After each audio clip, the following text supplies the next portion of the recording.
अगर आप stock market में अपनी जर्नी शुरू कर रहे हैं और स्टॉक इन्वेस्टिंग के बेसिक सीखना चाहते हैं तो ग्रो आपके लिए लाया है ग्रो अकेडमी, जहां हमने स्टॉक मार्केट इन्वेस्टमेंट से रिलेटेड सभी कॉन्सेप्ट्स एक वीडियो सीरीज के थ्रू बड़े सिंपल तरीके से इंग्लिश और हिंदी में एक्सप्लेन किए हैं। ये वीडियो उसी सीरीज का एक पार्ट है। प्लीज इसे पूरा देखिए और अपना फीडबैक हमारे साथ कमेंट सेक्शन में शेयर कीजिए। Thank you. आज के एपिसोड में हम बात करेंगे उस स्किल की जो कोई भी स्टॉक एनालाइज करने के लिए सबसे ज्यादा जरूरी है, जो है फाइनेंशियल स्टेटमेंट्स रीड करना। एक कंपनी की फाइनेंशियल स्टेटमेंट्स के थ्रू हम उस कंपनी की करंट और पास्ट परफॉर्मेंस देख सकते हैं, और इसलिए as investors financial statements read करना और उनको समझना हमारे लिए बहुत ज्यादा इंपॉर्टेंट है। एक कंपनी की मेनली 3 फाइनेंशियल स्टेटमेंट्स होती हैं। सबसे पहले बैलेंस शीट। बैलेंस शीट से हमें ये पता लगता है कि किसी भी पॉइंट पे एक कंपनी कितने एसेट्स ओन करती है और कंपनी के ऊपर कितना कर्जा है या लायबिलिटीज हैं। दूसरा स्टेटमेंट है इनकम स्टेटमेंट। आप नाम से समझ ही गए होंगे कि इनकम स्टेटमेंट या प्रॉफिट एंड लॉस स्टेटमेंट से हमें ये पता लगता है कि किसी भी टाइम पीरियड में एक कंपनी अपने एक्सपेंसेस निकालने के बाद कितना प्रॉफिट अर्न कर रही है। और तीसरा फाइनेंशियल स्टेटमेंट है cash flow statement. Cash flow statement से हमें किसी भी टाइम पीरियड में एक कंपनी के टोटल कैश इनफ्लोज और कैश आउटफ्लोज के बारे में पता लगता है। इससे हमें यह भी पता लगता है कि कंपनी कितना कैश जनरेट कर रही है। Cash flow statement income statement से अलग होता है क्योंकि कुछ अर्निंग्स और एक्सपेंसेस नॉन कैश होते हैं, जैसे कि डेप्रिसिएशन। इसके अलावा काफ़ी बार ऐसा होता है कि एक कंपनी अपने प्रोडक्ट्स या सर्विसेज सेल तो कर देती है, बट उन पे against payable cash concern time period के बाद रिसीव होता है। इन सभी फैक्टर्स को कैश फ्लो स्टेटमेंट अकाउंट में लेता है। आज के वीडियो में हम बैलेंस शीट को डिटेल में कवर करेंगे और ये भी सीखेंगे कि कैसे एक कंपनी की बैलेंस शीट को पढ़ा जाता है। चलिए अब बैलेंस शीट की डिटेल में बात करते हैं। जैसा कि हमने आपको पहले बताया कि बैलेंस शीट एक समरी ऑफ रिकॉर्ड्स होती है, जिससे हमें ये पता लगता है कि एक कंपनी क्या ओन करती है इन टर्म्स ऑफ एसेट्स और क्या ओ करती है इन टर्म्स ऑफ लायबिलिटीज।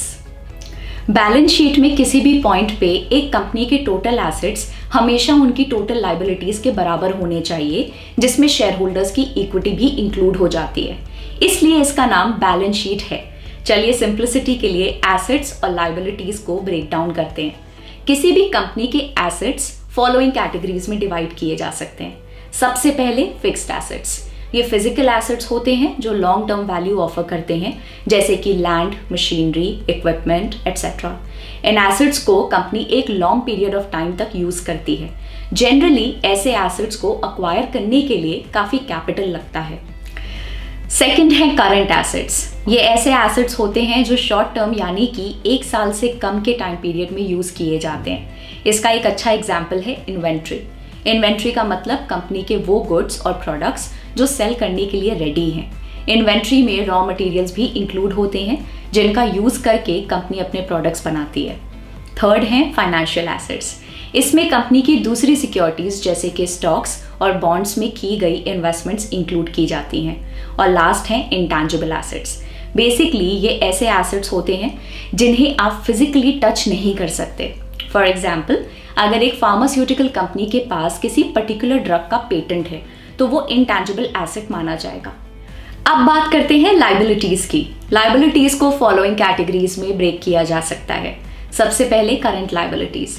इसमें कंपनी के शॉर्ट टर्म ऑब्लिगेशंस काउंट होते हैं जो उन्हें 1 साल के अंदर फुलफिल करने होते हैं। फॉर एग्जाम्पल, नेक्स्ट 12 मंथ्स में कंपनी को जो डेट रीपेमेंट करना होगा वो करंट लायबिलिटीज में इंक्लूड किया जाएगा। सेकेंड है लॉन्ग टर्म डेट।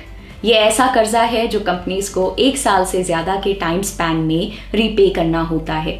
नेक्स्ट है अदर लायबिलिटीज। इनमें कंपनी के बाकी लॉन्ग टर्म ऑब्लिगेशंस इंक्लूड किए जाते हैं। फॉर एग्जाम्पल, अगर कंपनी के पास काफी सारे अनपेड बिल्स हैं जो उन्हें फ्यूचर में पे करने होंगे तो वो इस कैटेगरी के अंदर आएंगे। लास्ट है इक्विटी। एक कंपनी के ओनर्स या शेयर होल्डर्स अपनी इक्विटी के थ्रू कंपनी में पार्ट ओनरशिप क्लेम कर सकते हैं। इसलिए इक्विटी एक कंपनी की अपने ओनर्स और शेयर होल्डर्स की तरफ लायबिलिटी काउंट की जाती है। कंपनी इक्विटी के अगेंस्ट लायबल इसलिए होती है क्योंकि उसके ओनर्स या इन्वेस्टर्स ने किसी पॉइंट पे उस कंपनी को स्टार्ट होने के लिए या एक्सपैंड करने के लिए कैपिटल प्रोवाइड किया था। इसके मेनली 2 पार्ट्स होते हैं, पेड अप कैपिटल ये वो कैपिटल होता है जो कंपनी के द्वारा अपने शेयर होल्डर्स को शेयर्स इशू करते हुए रेज किया गया था। और दूसरा है रिजर्व्स और रिटेन्ड अर्निंग्स। ये वो कैपिटल होता है जो कंपनी ने over a period of time profits accumulate करके अर्न किया है। फॉर एग्जाम्पल, एक कंपनी लास्ट 10 ईयर्स से प्रॉफिट कर रही है, तो वो सारा प्रॉफिट जो कंपनी ने in the form of dividends पे ना करके इकट्ठा किया होगा, वो यहाँ काउंट किया जाएगा। सो ये थे एसेट्स और लायबिलिटीज के डिफरेंट कैटेगरीज। आई नो कि ये सारी इंफॉर्मेशन आपको काफ़ी नई और डिफिकल्ट लग रही होगी, बट ये सभी टर्म्स समझना आगे बढ़ने के लिए काफ़ी ज़रूरी था। अगर आपको ये सभी टर्म्स अच्छे से समझ नहीं आए हों तो चिंता मत करिए, हम इन्हें आपके लिए एग्जाम्पल के थ्रू आगे और भी सिंप्लीफाई करेंगे। लेकिन आगे बढ़ने से पहले चलिए जल्दी से बैलेंस शीट पढ़ने की कुछ टिप्स देखते हैं। एज एन इन्वेस्टर हमें एक बैलेंस शीट में फॉलोइंग चीज़ें देखनी चाहिए। हालांकि मैं आपको बता दूं कि ये सभी ब्रॉड गाइडलाइंस हैं और actual situation company to company या इंडस्ट्री टू इंडस्ट्री वेरी कर सकती है। सबसे पहले हमें ये देखना चाहिए कि क्या पिछले 5 से 10 सालों में कंपनी की नेटवर्थ, मेनली रिजर्व्स और सरप्लस, राइज हो रहे हैं या नहीं। इससे हमें ये पता लगेगा कि कंपनी के एसेट्स अच्छी हेल्थ में हैं और शेयर होल्डर्स के लिए वैल्यू जनरेट कर सकते हैं। सेकेंडली, हमें ये चेक करना चाहिए कि कंपनी का लॉन्ग टर्म डेट मैनेजेबल है या नहीं, यानी कि कंपनी का डेट टू इक्विटी रेशियो ज़्यादा हाई नहीं होना चाहिए। अगर कंपनी का डेट रीसेंट ईयर्स में राइज हो रहा है तो कंपनी के पास उसको बैलेंस आउट करने के लिए इनफ इक्विटी भी होनी चाहिए। Generally debt to equity ratio 1 से ग्रेटर होने पे हमें सिचुएशन फर्दर एग्जामिन करनी चाहिए, ताकि हम ये इंश्योर कर सकें कि कंपनी में कोई इंसॉल्वेंसी इश्यूज ना हो। लास्टली, हमें ये इंश्योर करना चाहिए कि कंपनी के current assets including cash company की करंट लायबिलिटीज से ज़्यादा हो। इससे हमें ये पता लगेगा कि कंपनी अपने शॉर्ट टर्म लायबिलिटीज को बिना कोई प्रॉब्लम्स फेस किए मैनेज कर सकती है। तो चलिए अब ग्रो पे बैलेंस शीट देखते हैं और उसे सिंपल टर्म्स में समझने की कोशिश करते हैं। इस एग्जाम्पल में हमने टाटा मोटर्स की बैलेंस शीट ली है। आपकी स्क्रीन पे आप 2017 से 2021 के बैलेंस शीट नंबर्स देख पा रहे होंगे। तो चलिए पहले एसेट्स पे फोकस करते हैं। जैसा कि आप देख सकते हैं कि टाटा मोटर्स के एसेट्स को करंट एसेट्स और नॉन करंट एसेट्स में डिवाइड किया गया है। चलिए पहले एक एक करके सभी करंट एसेट्स को देखते हैं। सबसे पहले cash and short term investments. ये ऐसे एसेट्स होते हैं जो एक कंपनी या तो कैश के फॉर्म में रखती है या फिर ऐसी सिक्योरिटीज में इन्वेस्ट करती है जिनको इजीली कैश में कन्वर्ट किया जा सकता हो। जैसा कि आप स्क्रीन पे देख पा रहे होंगे, टाटा मोटर्स के केस में ये कंपोनेंट 2017 से 2021 तक कंसिस्टेंटली राइज हुआ है। नेक्स्ट है टोटल रिसीवेबल्स। ये वो अमाउंट होता है जो कंपनी को अपने गुड्स और सर्विसेज डिलीवर करने के बाद रिसीव करना बाकी होता है। बेसिकली जितने अमाउंट की पेमेंट कस्टमर्स डिले करते हैं वो टोटल रिसीवेबल्स में काउंट की जाती है। नेक्स्ट है टोटल इन्वेंट्री। जैसा कि हमने आपको पहले बताया ही था कि इन्वेंट्री में एक कंपनी के वो गुड्स और प्रोडक्ट्स इंक्लूड किए जाते हैं जो सेल करने के लिए रेडी हों, और इनमें वो रॉ मटेरियल्स को भी इंक्लूड किया जाता है जिनका यूज़ करके कंपनी अपने प्रोडक्ट्स मैन्युफैक्चर करती है। नेक्स्ट है अदर करंट एसेट्स। ऊपर डिस्कस्ड एसेट्स के अलावा वो सभी एसेट्स जो अगले 1 साल के अंदर यूज़ होंगे वो इस कैटेगरी में फॉल करते हैं। चलिए अब नॉन करंट एसेट्स पे फोकस करते हैं और एक एक करके उन्हें समझते हैं। सबसे पहले नेट लोन्स। यहाँ कंपनी द्वारा दिए गए लोन्स इंक्लूड किए जाते हैं। टाटा मोटर्स के केस में हम देख सकते हैं कि कंपनी ने कोई लोन्स नहीं दिए हैं। नेक्स्ट है net property, plant and equipment. जैसा कि आप नाम से ही समझ गए होंगे, इस कैटेगरी में कंपनी के लॉन्ग टर्म एसेट्स जैसे कि land, buildings, machinery, office equipment etcetera include किए जाते हैं। टाटा मोटर्स के केस में ये कंपोनेंट बड़ी स्टेडली इंक्रीज हुआ है फ्रॉम 2017 टू 2021। नेक्स्ट एसेट है गुडविल। ये एक इंटैंजिबल एसेट है जो जनरली तब कंसिडर किया जाता है जब एक कंपनी किसी दूसरी कंपनी को अक्वायर करती है। कभी कभी एक कंपनी एक्विजिशन के समय दूसरी कंपनी की अकाउंटिंग वैल्यू से ज़्यादा पे करती है, क्योंकि अगर जिस कंपनी को अक्वायर किया जा रहा है उसका मार्केट में काफ़ी बड़ा ब्रांड नेम हो सकता है। ऐसे में ये डिफरेंस अक्वायर करने वाली कंपनी की बैलेंस शीट में एज गुडविल रिकॉर्ड कर लिया जाता है। उसके बाद आते हैं इंटैंजिबल एसेट्स। जैसा हमने पहले डिस्कस किया था, ये ऐसे एसेट्स होते हैं जिन्हें आप फिजिकली टच नहीं कर सकते।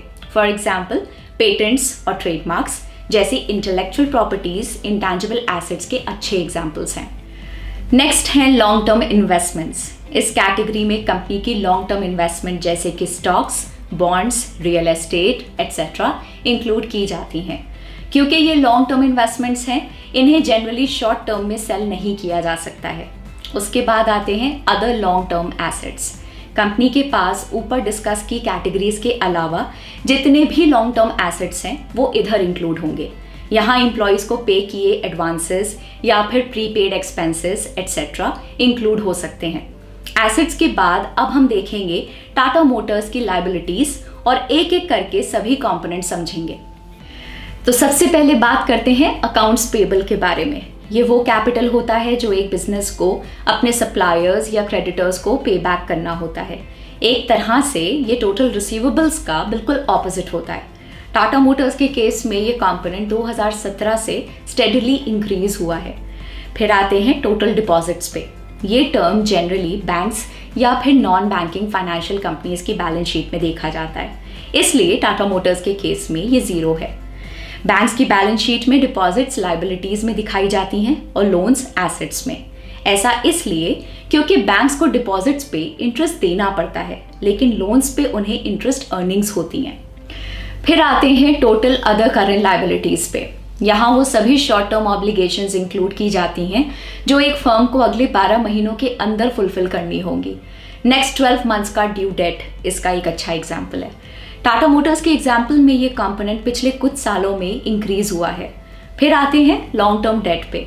ये वो डेट होता है जो कंपनी को 1 साल या उसके बाद रीपे करना होता है। ये जितना कम होता है उतना अच्छा रहता है। टाटा मोटर्स के केस में उनका लॉन्ग टर्म डेट 2017 में 60,000 करोड़ रुपीस से बढ़कर 2021 में ऑलमोस्ट 93,000 करोड़ रुपीस पे पहुंच चुका है। फिर आते हैं डेफर्ड इनकम टैक्स लायबिलिटी पे। जब एक कंपनी अपनी अकाउंटिंग स्टेटमेंट प्रिपेयर करती है तो उसके बाद कंपनी को जो एक्चुअल टैक्स पे करना होता है वो कंट्री के टैक्स लॉज के अकॉर्डिंग थोड़ा डिफर कर सकता है। डेफर्ड टैक्स लायबिलिटी वही डिफरेंस होता है जो कंपनी ने अभी तक पे नहीं किया है बट आगे चल के पे करना होगा। फिर आते हैं अदर लायबिलिटीज पे। ये एक जनरल कैटेगरी है जहां वो सभी ऑब्लिगेशंस इंक्लूड की जाती हैं जो पिछली कैटेगरीज में फिट नहीं हुई। यहाँ pension liabilities, capital लीजेस, deferred credits etcetera जैसे ऑब्लिगेशंस को इंक्लूड किया जा सकता है। फिर आते हैं कॉमन स्टॉक पे। कॉमन स्टॉक वो कैपिटल होता है जो कंपनी ने प्राइमरी मार्केट में अपने स्टॉक्स इशू करके रेज किया था। यही स्टॉक्स हम जनरली सेकेंडरी मार्केट में ट्रेड करते हैं। नेक्स्ट आते हैं प्रेफर्ड स्टॉक पे। ये वो कैपिटल होता है जो एक कंपनी प्रेफर्ड स्टॉक्स को इशू करके रेज करती है। प्रेफर्ड स्टॉक और कॉमन स्टॉक डिफरेंट होते हैं। प्रेफर्ड स्टॉक होल्डर्स को रेगुलर डिविडेंड्स रिसीव होते हैं। इसके अलावा बैंकरप्सी या मर्जर के केस में उन्हें पहले रीपे किया जाता है। हालांकि अगर आपके पास कॉमन स्टॉक हैं तो आपको वोटिंग राइट्स मिलते हैं जिनका यूज करके आप अपने वोट्स कास्ट कर सकते हैं जब एक कंपनी इंपॉर्टेंट डिसीजंस ले रही हो। प्रेफर्ड स्टॉक होल्डर्स के पास कोई वोटिंग राइट्स नहीं होते हैं। और एक बात, सभी कंपनीज प्रेफर्ड स्टॉक्स इशू नहीं करती हैं, जैसा कि टाटा मोटर्स के केस में भी हम देख ही सकते हैं। फिर आते हैं अदर इक्विटी पे। ये मेनली कंपनी ने जो रिजर्व्स एक्यूमुलेट किए हैं उसको इंक्लूड करता है। जैसा कि हमने आपको पहले बताया था, यहाँ कंपनी के वो प्रॉफिट्स होते हैं जो उन्होंने एक पर्टिकुलर पीरियड ऑफ टाइम में एक्यूमुलेट किए और शेयर होल्डर्स को डिविडेंड्स के फॉर्म में पे आउट नहीं किए। आज के एपिसोड के लिए इतना ही। आई नो आज एक सिंगल एपिसोड के लिए काफ़ी ज़्यादा इन्फॉर्मेशन हो गई, लेकिन बिलीव मी ये सारा हार्ड वर्क पे ऑफ करेगा और आपको एक बेटर इन्वेस्टर बनने में हेल्प करेगा। Bye bye.